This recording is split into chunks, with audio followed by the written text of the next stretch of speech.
Hello friends. So today हम जो part start करने वाले हैं बेसिकली वो स्पेशल अकाउंटिंग एरियाज़ है।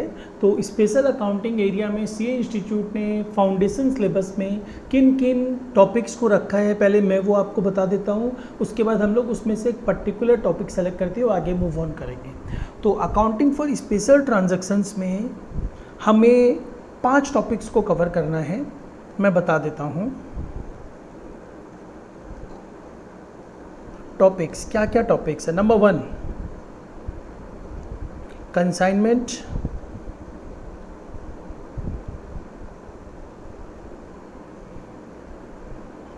Accounting.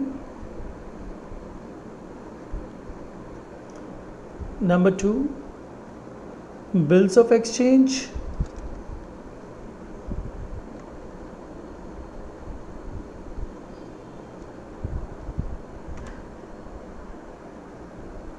Number 3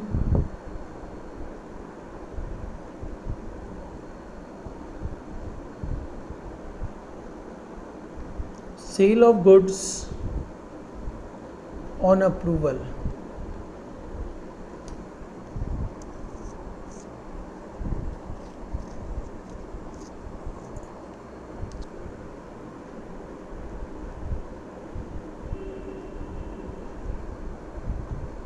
number 4 average due date.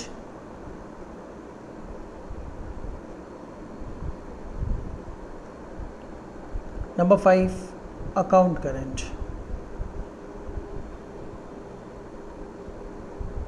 तो बेसिकली ये 5 टॉपिक हम लोगों का है जो स्पेशल अकाउंटिंग एरिया में कवर्ड किया गया है और हमें इनको कवर करना है। तो चलिए इनिशियली आज जो हम लोग टॉपिक स्टार्ट कर रहे हैं दैट इज़ कंसाइनमेंट।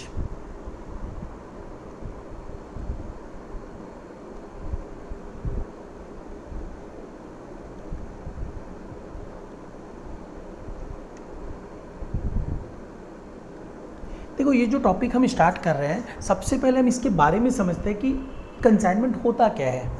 तो देखो सबसे पहले इन सिंपल वर्ड्स इस वर्ड को जो दिया गया है उसी को तोड़ के अपने समझते हैं। टू कंसाइन का मतलब क्या होता है? टू कंसाइन का मतलब बहुत ही सिंपल होता है। इसका मतलब होता है टू सेंड गुड्स, कुछ भेजना। तो कंसाइनमेंट को हम लोग बिजनेस के पर्पस के लिए यूज़ कर रहे हैं। तो बिजनेस पर्पस का मतलब क्या हुआ? जब एक पर्सन किसी दूसरे पर्सन को गुड्स भेजता है कि आप मेरे रिस्क पे मेरे बिहाफ में गुड्स को सेल आउट करो, तो that activity is basically termed as consignment.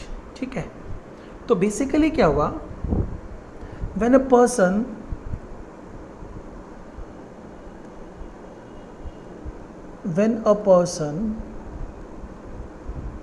sends goods to another person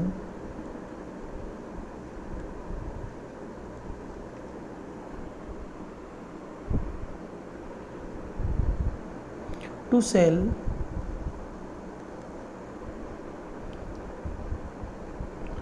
on behalf of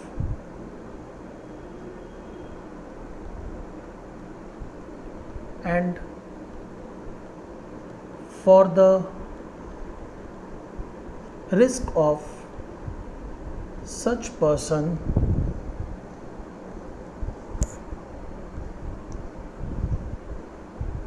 it is termed as consignment.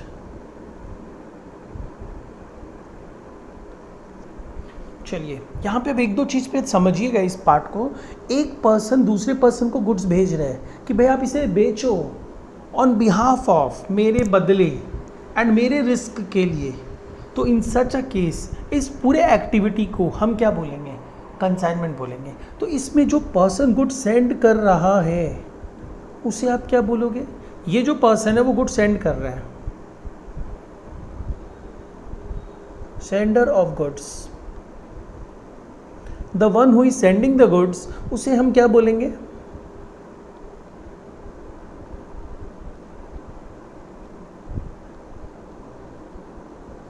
Sender of goods है, जो गुड्स सेंड कर रहा है वो बेसिकली क्या कर रहा है, उसके बिहाफ में गुड्स को बेचा जाएगा, रिस्क भी उसी का रहेगा, तो उस पर्सन को क्या मैं प्रिंसिपल बोल सकता हूँ? That person can be termed as principal. Okay, and another person, जो पर्सन बेच रहा है वो पर्सन सिर्फ उसके बिहाफ में बेच रहा है, उसके रिस्क के लिए बेच रहा है, तो इन सच सर्कमस्टांसेस उस पर्सन को मैं बोल सकता हूँ recipient of the goods.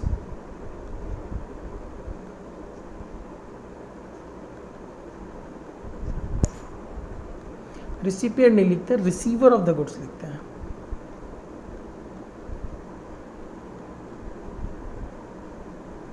Receiver of the goods है, और ये जो बंदा गुड्स रिसीव कर रहा है ये क्या कर रहा है? ये बेसिकली एजेंट की तरह एक्ट कर रहा है, एक्ट एज एन एजेंट, क्योंकि ये उसके बिहाफ में बेचेगा, बदले में कमीशन लेगा, राइट? ये करेगा क्या?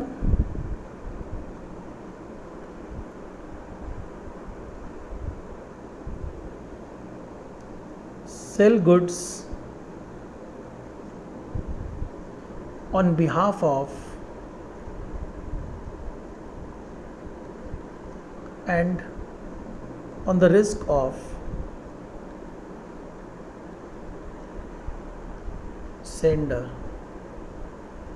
that is principal,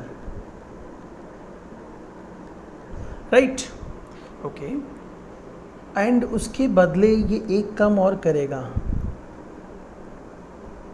he will take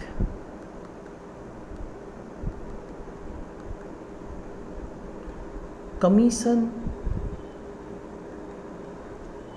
for such act of selling. Goods को बेचेगा, उसके लिए वो कमीशन लेगा, राइट? एंड ये कमीशन ही उसका रेम्यूनरेशन होगा। समझ में आ रहा है कंसाइनमेंट क्या हो रहा है? लेकिन क्वेश्चन ये आता है, सर इसको प्रिंसिपल और एजेंट ही क्यों बोलेंगे? तो कंसाइनमेंट एक्टिविटी है, एकदम सही। तो कंसाइनमेंट एक्टिविटी में इसको हम लोग थोड़ा सा नाम चेंज कर देंगे, तो है तो प्रिंसिपल एंड एजेंट ही, ठीक है, लेकिन हम लोग कंसाइनमेंट एक्टिविटीज़ में आते ही इसका नाम चेंज कर देते हैं। इसका नाम क्या चेंज कर देते हैं? प्रिंसिपल को यहाँ पे हम कंसाइनर बोलते हैं,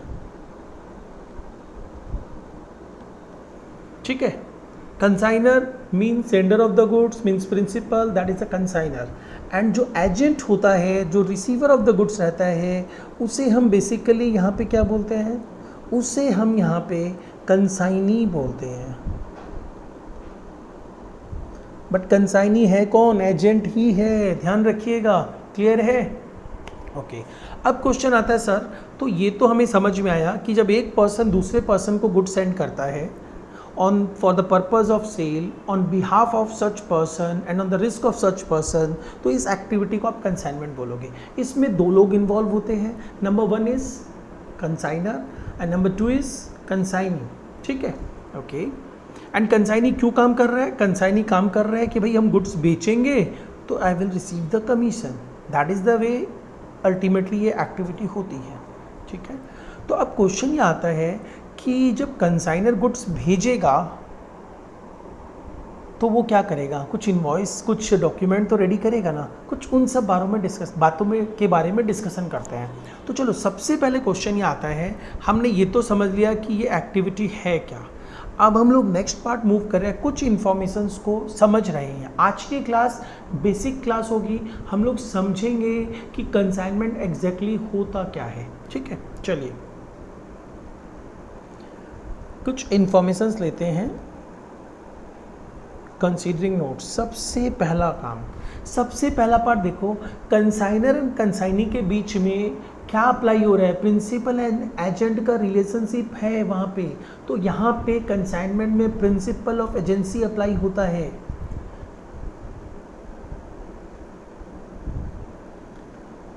in this activity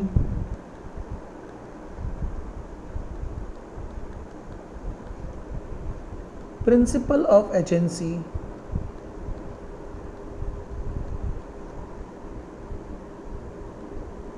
applies, principle of agency apply होती है, ये प्लीज़ ध्यान रखिएगा आप लोग। ओके, नेक्स्ट पार्ट आते हैं नंबर 2। क्या कंसाइनमेंट एंड सेल सिमिलर है? एकदम नहीं, कंसाइनमेंट एंड सेल कभी भी सिमिलर नहीं हो सकता है। बस एक जगह पे ये सिमिलर होते हैं, कहाँ पे? गुड्स के आउटफ्लो के मामले में।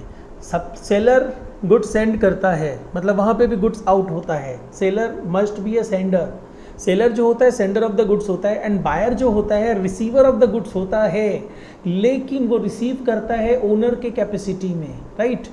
जस्ट रिसीव करता है, एजेंट के कैपेसिटी में ऐसा नहीं होता है। बट कंसाइनमेंट में क्या होता है? कंसाइनर गुड्स सेंड करता है, consignor is a sender of the goods, but जो कंसाइनी गुड्स रिसीव करता है वो एजेंट के कैपेसिटी में रिसीव करता है, उसके पास उसकी ओनरशिप नहीं रहती है। That is why consignment and sale एकदम भी सिमिलर नहीं है।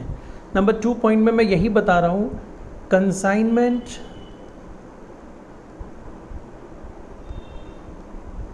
इक्वल टू क्या सेल होता है? कभी नहीं होता है। हाउएवर, किसी भी रीज़न में किसी भी तरीके से कंसाइनमेंट एंड सेल इक्वल नहीं होता है, लेकिन एक एक्टिविटी में एक पार्ट में कंसाइनमेंट एंड सेल इक्वेट कर जाता है, and that is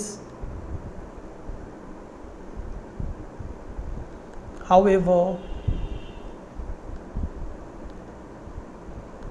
in case of stock outflow,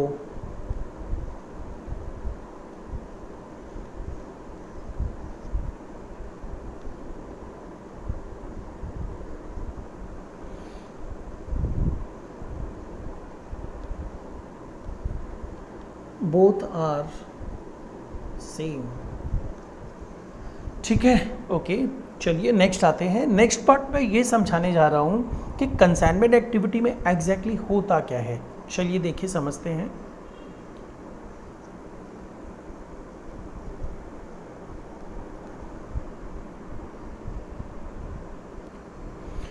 okay, चलो देखो, एक डिटेल्स देखो यहाँ पे। मैंने एक डायग्रामेटिक रिप्रेजेंटेशन दिया है। इसमें क्या किया है मैंने, देखो कंसाइनर गुड सेंड कर रहा है किसको? कंसाइनी को। तो इसमें क्या है, रिस्क किसका है? On risk of consignor, consignor का रिस्क है कि क्या बोला गया, to sell on behalf of the consignor. Consignor बोलता है भाई मेरे बिहाफ में बेचो तुम। उसके बाद क्या है, ले, और उसके साथ साथ जो बेचोगे उसके अगेंस्ट में कमीशन भी लो तुम।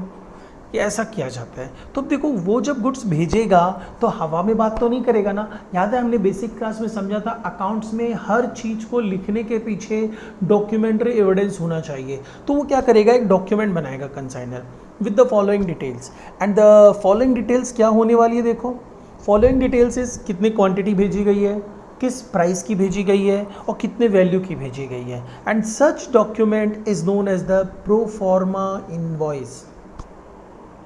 इस डॉक्यूमेंट को हम प्रोफॉर्मा इनवॉइस बोलते हैं, because it is not exactly an invoice. Invoice जैसा दिखने वाला एक डॉक्यूमेंट होता है। एक्चुअली में गुड्स बेचा तो नहीं जा रहा है, गुड्स बेचा जाता तो इनवॉइस बनता। यहाँ पे इनवॉइस नहीं बन रहा है, यहाँ प्रोफॉर्मा इनवॉइस बन रहा है। इनवॉइस जैसा दिखने वाला डॉक्यूमेंट बन रहा है। एंड कंसाइनर क्या करता है, इसकी एक कॉपी तो अपने अकाउंट्स डिपार्टमेंट में भेज देता है, और एक कॉपी अपने स्टोर डिपार्टमेंट में भेज देता है, और एक कॉपी क्या करता है, कंसाइनी को भेज देता है। आपको सिंपली इस चैप्टर में इतना ध्यान रखना है, कंसाइनर इसकी एक कॉपी कंसाइनी को भेज देता है, राइट? क्योंकि कंसाइनी को भी तो पता होना चाहिए, राइट? अब कंसाइनी गुड्स रिसीव करता है, गुड्स रिसीव करके वो गुड्स को बेचता है, सेल गुड्स, एंड उसके बाद वो भी एक डॉक्यूमेंट बनाता है। एंड वो जो डॉक्यूमेंट बनाता है उसमें वो क्या क्या डिटेल रखता है, देखिए वो ये डिटेल रखता है, भाई मैंने इतनी क्वांटिटी ऑफ गुड्स को बेच दिया, इस सेलिंग प्राइस पे बेचा, वैल्यू ऑफ गुड्स सोल्ड इतना है, आपकी इतनी यूनिट्स अभी भी बची हुई है, एंड मैंने इतना खर्चा किया है, मेरा इतना कमीशन बनता है, और मैंने इतना एडवांस आपको दिया था। ये सारी डिटेल्स किससे रिलेट कर रही है? सेल्स से रिलेट कर रही है। तो क्या हम लोग इसको डिटेल्स ऑफ सेल्स नहीं बोल सकते हैं? एकदम बोल सकते हैं। तो बेसिकली ये सेल डिटेल्स है, एंड इसके लिए कंसाइनी एक डॉक्यूमेंट जो बना रहा है, ये डॉक्यूमेंट को क्या बोला जाता है? अकाउंट सेल्स बोला जाता है। एंड इस डिटेल्स को कंसाइनी क्या करता है? कंसाइनर को भेज देता है। Consignee sends a copy to consignor, मैंने यहाँ पे एक थोड़ा सा बनाया भी है, consignee sending account sales to consignor. यानी ध्यान रखिएगा, प्रोफॉर्मा इनवॉइस वो डॉक्यूमेंट होता है जो कंसाइनर बनाता है और कंसाइनी को भेजता है। अकाउंट सेल्स वो डॉक्यूमेंट होता है जो कंसाइनी बनाता है और कंसाइनर को भेजता है। क्लियर? ओके।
कंसाइनी बना रहा है, कंसाइनर को भेज रहा है, दैट्स इट।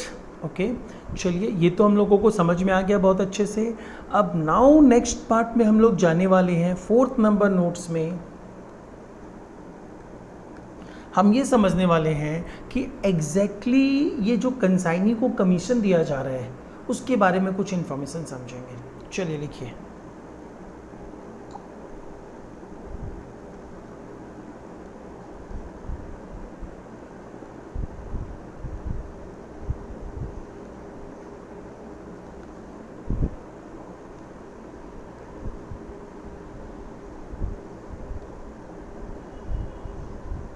हम जो कंसाइनी को कमीशन देते हैं ना, वो कमीशन बेसिकली तीन तरीके से दिया जा सकता है।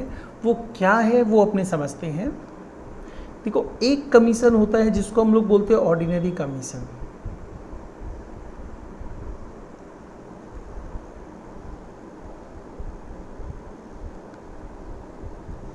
Ordinary commission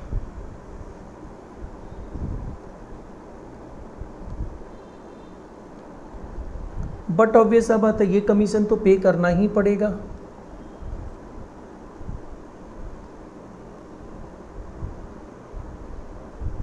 payable under normal course of business.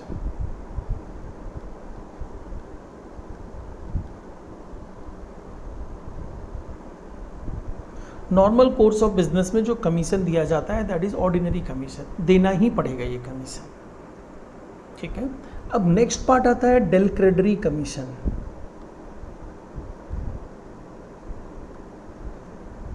Del क्रेडरी commission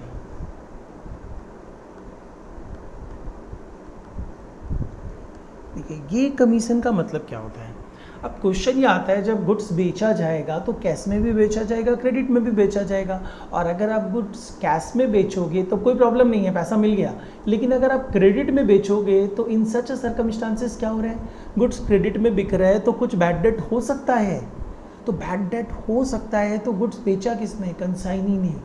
तो क्वेश्चन ये आता है कि अब बैड डेट हो रहा है, कंसाइनी बोल रहा है बैड डेट हो रहा है, एक्चुअली में बैड डेट हो रहा है या नहीं हो रहा है, कितना हो रहा है, क्यों हो रहा है, कैसे हो रहा है, कस्टमर्स नहीं दे रहे हैं या कंसाइनी ठीक से कलेक्ट नहीं कर पा रहा है, ये सब तो पता लगाना पड़ेगा।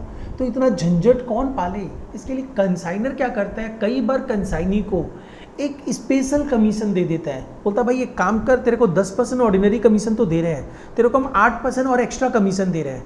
अब क्रेडिट सेल्स तुम अपना समझो, क्रेडिट सेल हो ना हो मेरे को कोई मतलब नहीं है, मेरे को पूरा पैसा चाहिए, बैड डेट से मेरे को कोई लेना देना नहीं है।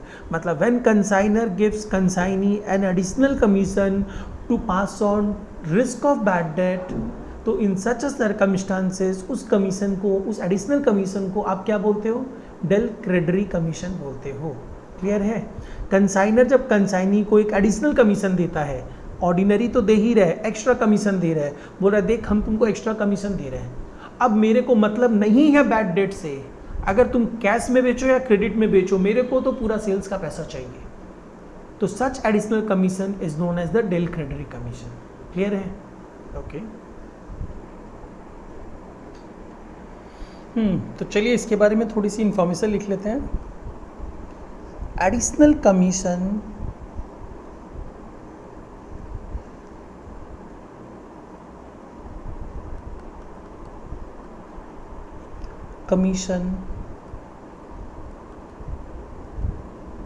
Payable to pass on risk of bad debts. मतलब अगर कंसाइनर कंसाइनी को additional commission, del credere commission दे देता है, तो अब बैड डेट जो भी होगा वो कंसाइनी को बियर करना है, कंसाइनर नहीं देखेगा उसके बारे में कुछ भी, मतलब कंसाइनर बियर नहीं करेगा bad debt. Okay. Next part is the special commission.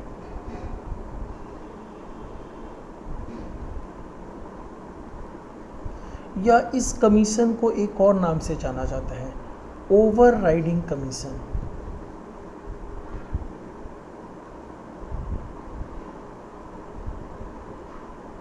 मतलब क्या पता है? आप नॉर्मल राइड जो करते हो, नॉर्मल राइड मत करो, वो तो करो ही, उससे ज़्यादा और ओवर राइड करो। तो इन सच सर्कमस्टांसेस आप जो नॉर्मल सेल्स करते हो वो तो करो, ज़्यादा सेल्स करो, और अगर आप ज़्यादा सेल्स करोगे तो हम कमीशन भी आपको ज़्यादा देंगे। दैट इज़ वाई इसे हम क्या बोलते हैं? स्पेशल कमीशन या ओवर राइडिंग कमीशन। ये भी एडिशनल कमीशन है, नॉर्मल कमीशन तो मिलना ही है आपको। डेल क्रेडिटरी कमीशन अगर बैड डेट का रिस्क पास ऑन करते हैं तो दिया जाएगा। स्पेशल कमीशन क्या हुआ? ये कंडीशनल कमीशन होता है और दिया जाता है सेल्स को इंक्रीज करने के लिए। मतलब अल्टीमेटली कंसाइनर अपने रेवेन्यू को, अपने प्रॉफिट को इंक्रीज करने के लिए जो एडिशनल कमीशन देता है, लालच देता है, in simple word, such kind of commission is known as special commission. मैंने क्या किया? मैंने आपको लालच दिया। देखो, मैंने देखा एक बंदा है कंसाइनी, मुंबई में मेरा गुड्स बेचता है, वो नॉर्मली अराउंड 8,000 से 10,000 यूनिट ही बेचता है साल में। तो मैंने उसको लालच दिया, देखिए आप अगर 12,000 तक यूनिट्स बेचते हो तो इन सच सर्कमस्टांसेस हम आपको 10% ऑर्डिनरी कमीशन दे रहे हैं। लेकिन आप 12,000 के ऊपर यूनिट्स बेचोगे ना, तो आप 10% तो ले लेना, आप उसके अलावा 30% जो सरप्लस आपने सेल्स किया है, मतलब ओवर 12,000 यूनिट जो सेल की है, उसके ऊपर 30% एडिशनल कमीशन ले लेना। लालच दे दिया।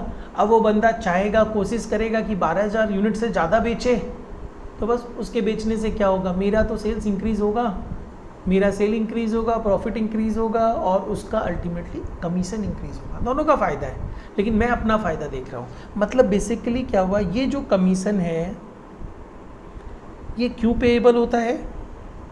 ये भी एडिशनल कमीशन है। Additional commission payable to increase revenue. Revenue increase करने के लिए जो एडिशनल कमीशन दिया जाता है उसी को हम क्या बोलते हैं? ओवर राइडिंग कमीशन बोलते हैं। ठीक है? ओके, चलिए अब हमें समझना क्या है, इनको कैलकुलेट करने का तरीका समझना है।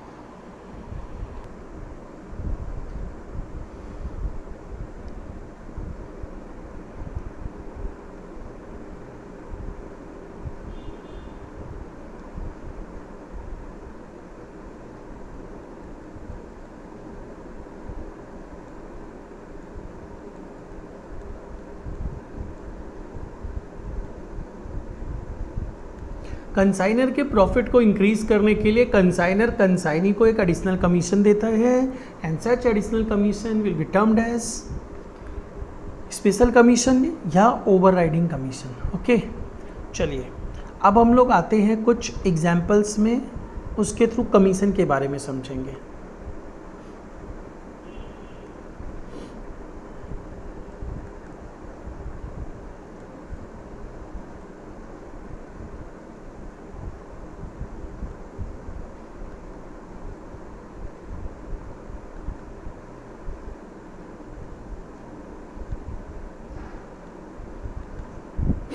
हम कुछ एग्जाम्पल्स लेंगे और उसके बेसिस में कमीशन कैलकुलेट करना समझेंगे। आज के क्लास में हम लोग यही लास्ट समझेंगे। नेक्स्ट क्लास विल लर्न कि अकाउंटिंग करते कैसे हैं और उसके बाद हम लोग अकॉर्डिंगली स्लोली मूव करेंगे सम्स में। ओके, देखिए सबसे पहले मैं एग्जाम्पल लेता हूँ। Example 1,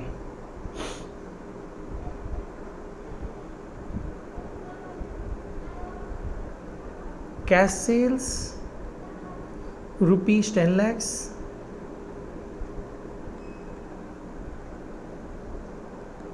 credit sales rupees 30 lakhs। ये जो भी सेल किया ऑब्वियस अब तो कौन करेगा? कंसाइनी करेगा। कंसाइनी ने सेल्स किया है इतने का। ओके,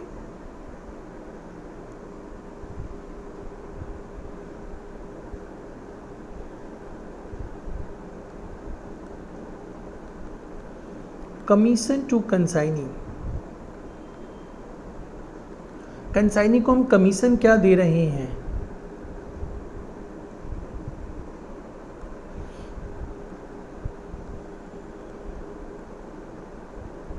ऑर्डिनरी कमीशन,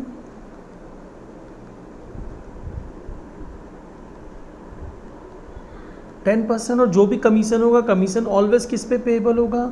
ये जो कमीशन ऑलवेज पेएबल होगा सेल्स के ऊपर।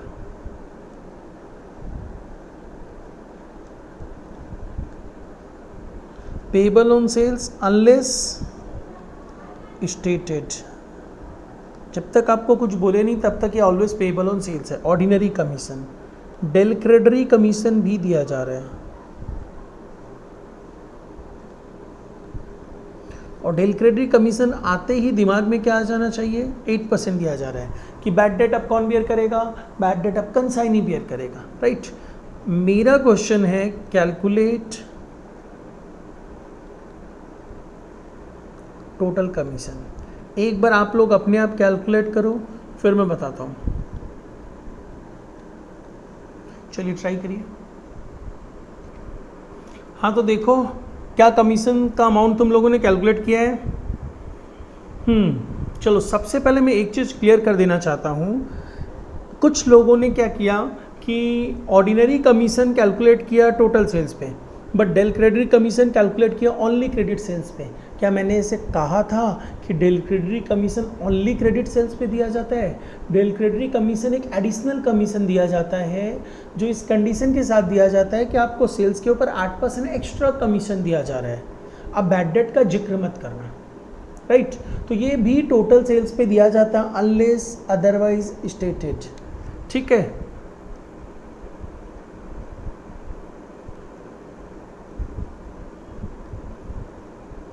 Payable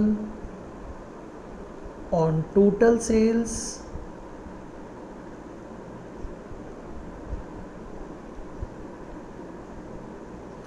unless stated। क्लियर है ये? ध्यान रखिएगा। अब अपने आते हैं कैलकुलेशंस करते हैं। टोटल सेल्स है कितने की? 40 लाख की।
ओके, समझ में आया।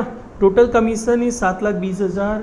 अनलेस अदरवाइज स्टेटेड, हम लोगों को ऑलवेज कमीशन जो देना है, चाहे ऑर्डिनरी कमीशन कैलकुलेट करना है, चाहे डिस्क्रिशनरी कमीशन कैलकुलेट करना है, ऑलवेज टोटल सेल्स पे कैलकुलेट करना है। स्पेशल कमीशन कंडीशनल कमीशन होता है, वो डिफरेंटली निकलता है, ठीक है। वो आपको कंडीशन दे ही दिया, स्टेटेड रहेगा। एग्जाम्पल नंबर 2 में आ जाइए।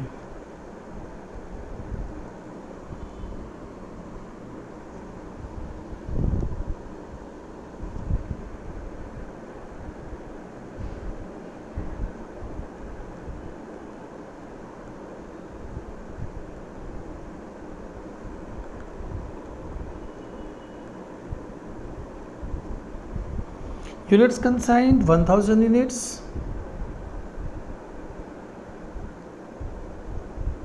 Consignee sold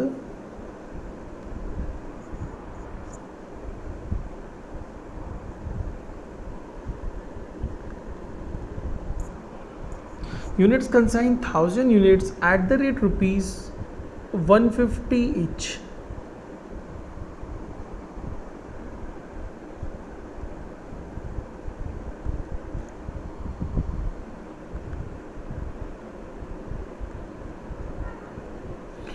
Consignee sold 800 units at the rate rupees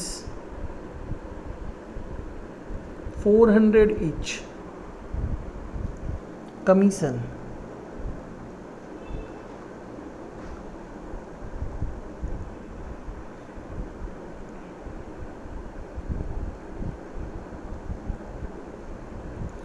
Ordinary commission.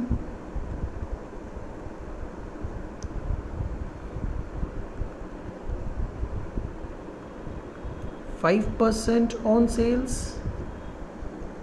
Special commission.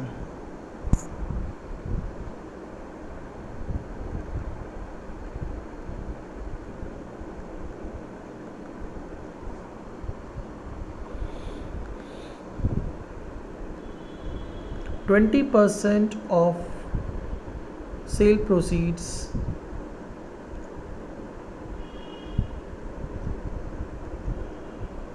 realized over and above 300 rupees 300 per unit.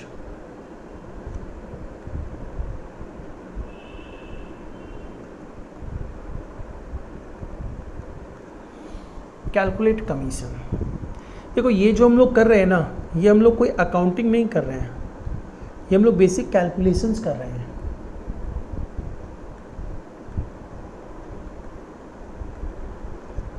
चलिए कैलकुलेट करते हैं। पहले देखते हैं सेल्स कितने की हुई है।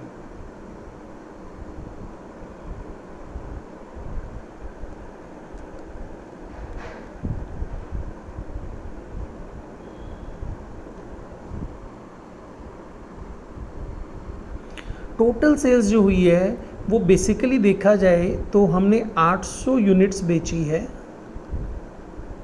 At the rate ₹400 per unit, right.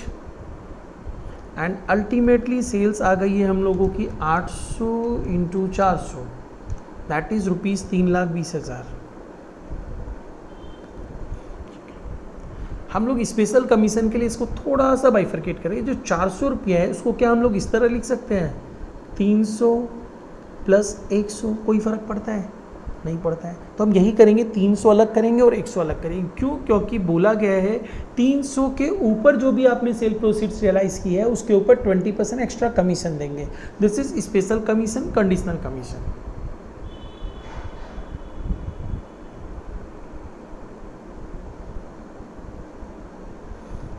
तो मैं इसको क्या कर दे रहा हूँ, यहाँ पे लिख ले रहा हूँ 300 पर यूनिट। तो इसकी सेल प्रोसीड 300 इंटू 800 यूनिट्स कर देते हैं, ओके। एंड 100 रुपये एक्स्ट्रा भी है तो ₹100 इंटू 800 यूनिट्स कर देते हैं। 800 यूनिट्स तो कॉमन ही है, तो हमने क्या किया अल्टीमेटली 800 इंटू 400 ही किया, बट 2 पार्ट में डिवाइड करके किया। तो ये वैल्यू कितनी रियलाइज हो गई, 2,40,000। और ये वैल्यू कितनी रियलाइज हो गई, 80,000। चलिए हो गया। अब अपने आते हैं कमीशन कैलकुलेट करते हैं। तो देखो पहले स्पेशल कमीशन में कैलकुलेट कर दे रहा हूँ यहाँ पे स्पेशल कमीशन।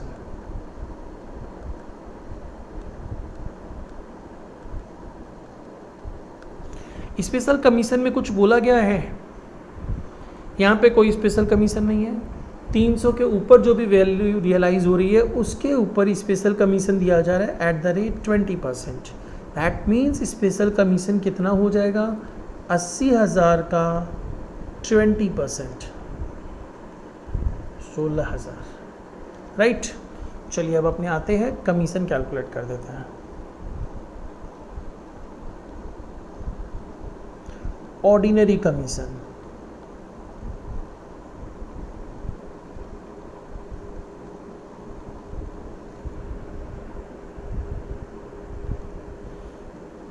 $3,20,000 का टोटल सेल्स था, उसका 5%,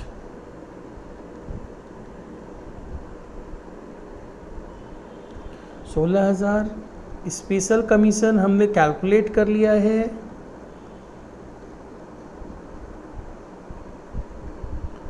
$16,000, मतलब इन टोटल उसको कमीशन हमने दिया है 32,000 का।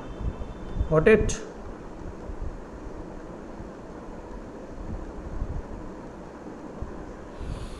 चलिए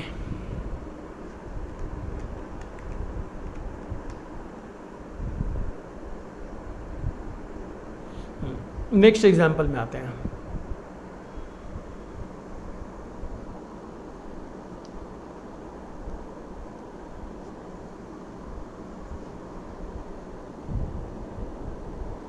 cost of goods कंसाइन्ड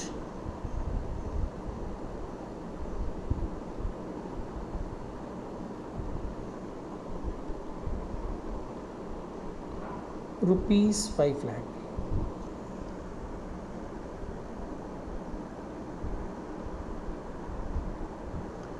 consignee sold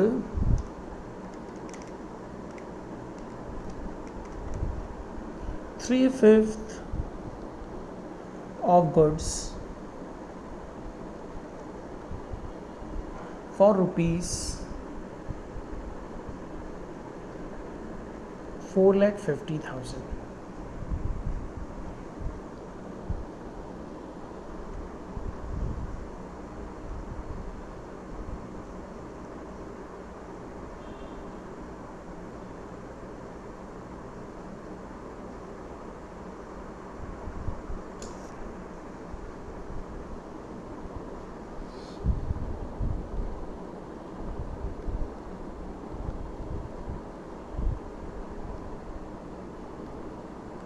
%5 on sales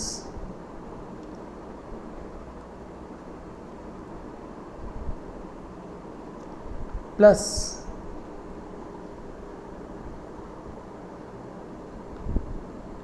%20 of gross sale proceeds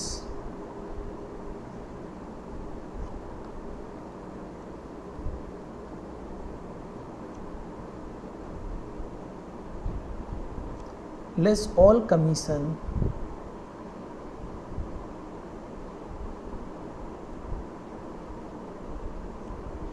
exceeds cost of goods sold।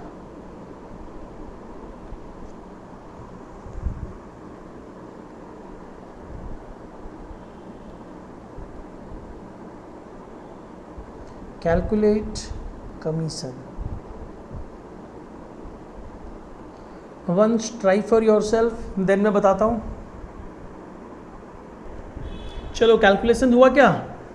चलिए देखिए अपने समझते हैं इस पर्टिकुलर पोर्शन को। ये बहुत अच्छा कैलकुलेशंस का पार्ट है एंड इसको अच्छे से समझना। इसको मैं दो तरीके से सॉल्व करके बता रहा हूँ। वन इज़ द एकदम डिटेल्स में लेके एंड अनदर पार्ट में जा रहा हूँ एकदम सिंपली सॉल्व करना कैसे है। तो देखिए सबसे पहले आते हैं, हमें बोला क्या गया है?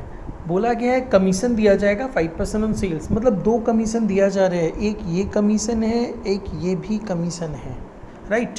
चलिए देखिए क्या बोला है, पहले मैं ये क्लियर करता हूँ। कमीशन क्या दिया जा रहा है? कमीशन दिया जा रहा है 5% on sales plus 20% of what, gross sale proceeds plus all commission.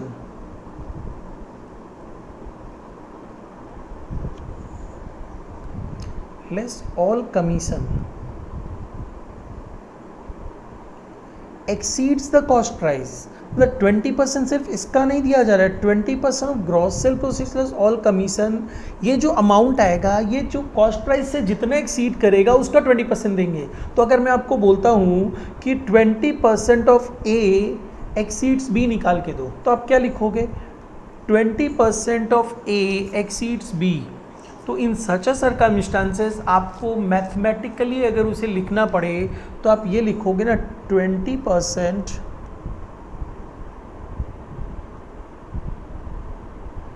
Of A minus B, right? Any doubt?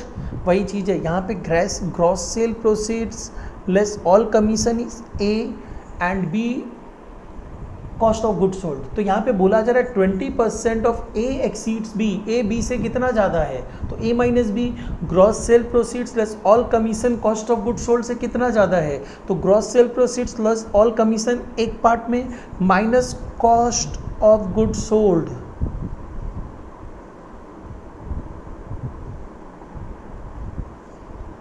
Another part. लेकिन इनका जो डिफरेंस होगा उसका 20% देने की बात कही गई है। तो सम is saying this only. Any problem? तो सम अगर ये बात बोल रहा है तो अब ध्यान दीजिए हमें करना क्या है। हमें यहाँ पे सिंस 5% ऑफ द सेल्स आप इजीली कैलकुलेट कर सकते हो, बट यहाँ पे ऑल कमीशन माइनस करने दिया गया है। आप नहीं कैलकुलेट कर पाओगे क्योंकि जिस चीज़ को कैलकुलेट करना है उसी चीज़ को माइनस करने बोल दिया है। देखो 5% ऑफ द सेल्स, आपको कमीशन, 2 कमीशन माइनस करना है, एक ये 5% यहाँ पे माइनस करना है और साथ साथ ये 20% यहाँ पे माइनस करना है। तो आपको ये तो वेल नोन है, आप माइनस कर दोगे, बट ये आपको पता नहीं है। तो ध्यान दो, इस 20% को निकालने के लिए इस 20% को ही चार्ज करना है। तो शायद याद होगा कि जिस परसेंटेज को कैलकुलेट करना हो, जिस चीज़ को कैलकुलेट करना हो, अगर उसी को चार्ज करने बोल दिया जाए तो there is a concept of after charging. तो इन सच अ केस यहाँ पे ये 20% की जगह अगर हम लोग 20/120 कर दे, आफ्टर चार्जिंग में तो यही करते थे, रेट बाई 100 प्लस रेट, तो 20/120 कर दे तो प्रॉब्लम सॉल्व हो जाएगा। तो हमें वैसा ही कुछ करना है। This is the simple solution. और एक एक्स लेके एज्यूम करने वाला पार्ट भी बताऊंगा मैं, पहले अपने सिंपल सॉल्यूशन कर लेते हैं। चलिए, ये समझ में आया ना आफ्टर चार्जिंग क्यों होगा? जिस 20% को निकालने बोला गया उसी को चार्ज करने बोल दिया गया है, राइट? अकाउंट्स में चार्ज करने का मतलब माइनस करना होता है। तो इन सच सर्कमस्टांसेस हमें क्या करना होगा? हमें बेसिकली यहाँ पे 20% नहीं लिख के 20/120 लिख देना होगा। Problem will be solved. चलिए देखिए कैसे करेंगे। हमें यहाँ पे कमीशन निकालना है ऑल्टरनेट 1। एक तरीका मैं समझा रहा हूँ। आप यहाँ पे क्या लिख रहे हो? 5% of sales plus 20%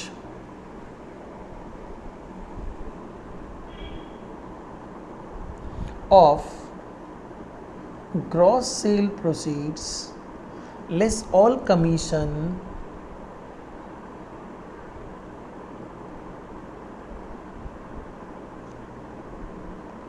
exceed the cost price। and exceed the cost price मतलब क्या हुआ? सिंपली मुझे कॉस्ट ऑफ गुड सोल्ड को डिडक्ट करना होगा।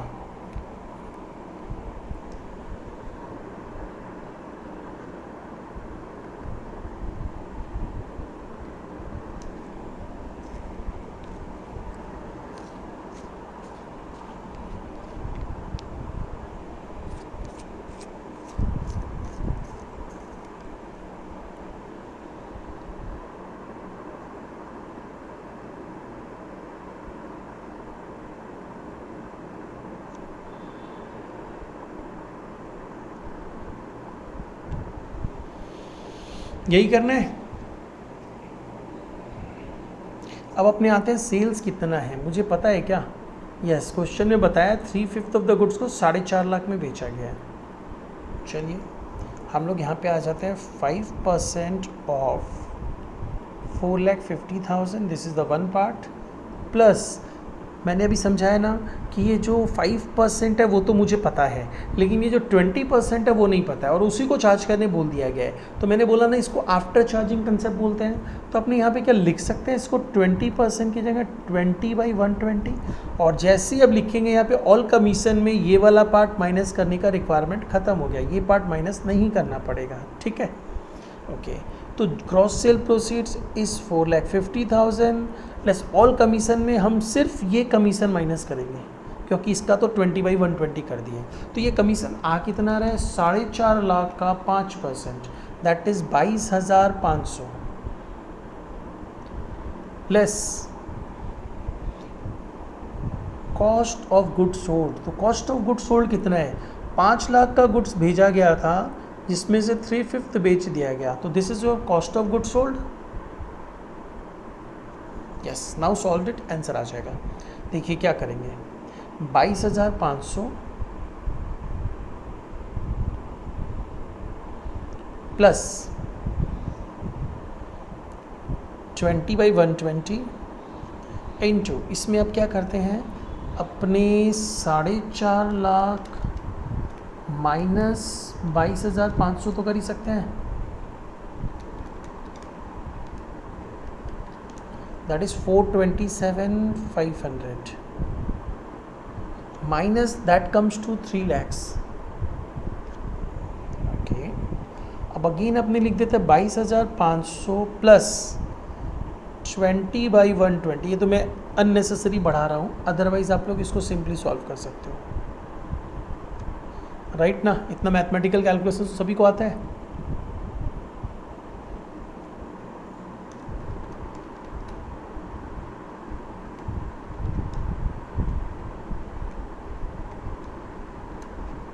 $21,250 plus 22,500, 43,750 will be your answer.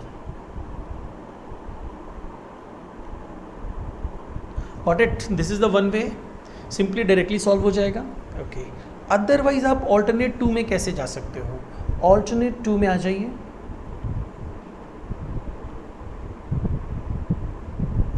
Alternate 2 में मुझे क्या करना है, सिंस ऑल कमीशन माइनस करना है which is not at all possible to calculate, तो हम क्या ये एज्यूम कर ले, let total commission be x। देखो प्रॉब्लम सॉल्व हो जाएगा, चलिए देखते हैं। Late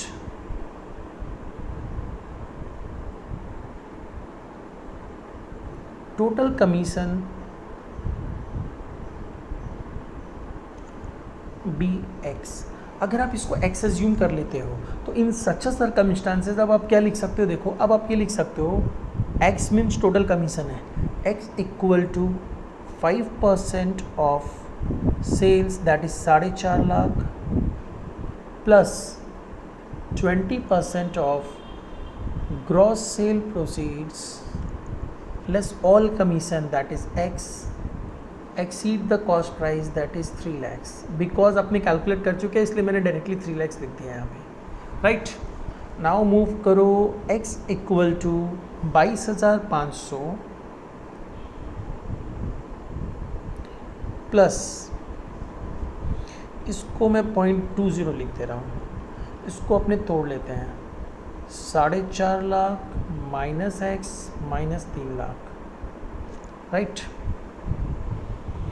now I can say 22,500 plus 0.20, यहाँ पे 1.5 लाख माइनस x बच गया, which can be termed as 22,500 plus 1.5 lakh का 20% इज, मतलब इसको मल्टीप्लाई करेंगे ना, 30,000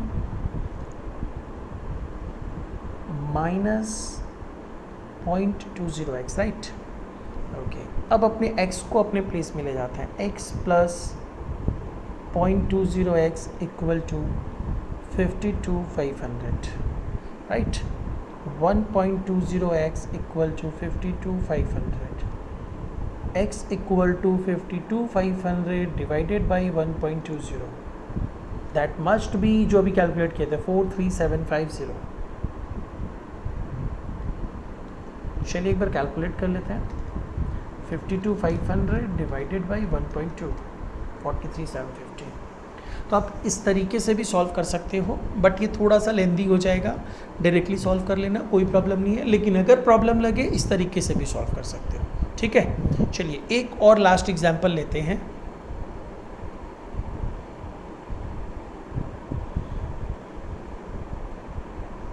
एग्जाम्पल नंबर 4, जो आपको अपने आप सॉल्व करना है।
चलिए कैलकुलेट करके दीजिए। चलिए देखिए आपने क्या किया है, इसमें सम्स में बोला है कमीशन कैसे देना है। कमीशन देने बोला है 10% ऑफ सेल्स दे दो,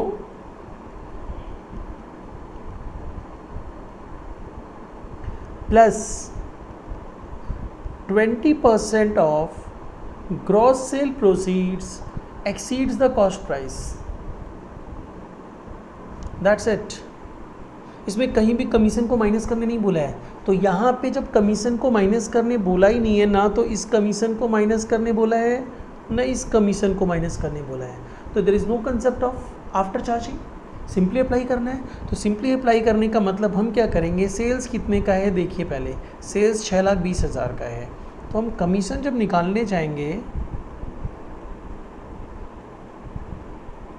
हम यहाँ पे कर देंगे 10% of 6,20,000 plus 20% of 6,20,000 minus cost कितना है, 6 लाख का गुड्स था जो कंसाइन किया गया था, उसका 4/5 बेचा गया है, तो 6 लाख का 4/5 कितना आ जाएगा देखिए, 6 लाख का 4/5 दैट इज़ 4,80,000।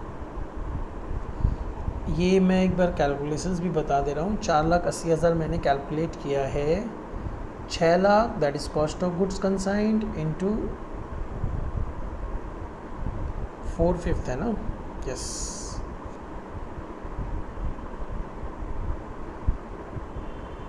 ठीक है, that comes to 4,80,000।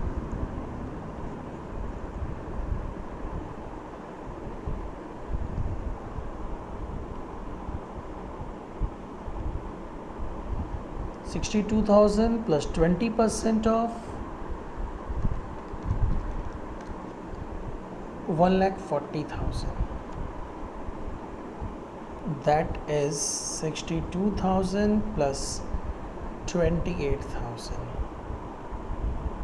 Your answer will be 62,000 plus 28,000, that is 90,000. ठीक है, समझ में आया? ओके, अब इसको आप लोग रिवाइज़ करके रखो, पढ़ के रखो। आज के क्लास में तो मैंने कुछ अलग से होमवर्क दिया नहीं है, आप लोग बस इसको पढ़ के रखना और अकॉर्डिंगली हम लोग समझेंगे फर्दर कि क्या करना है। और अभी के क्लास के लिए आज के लिए इतना ही है, इसको प्लीज़ अच्छे से गो थ्रू करके रखिएगा। चलिए बाय बाय, टेक केयर।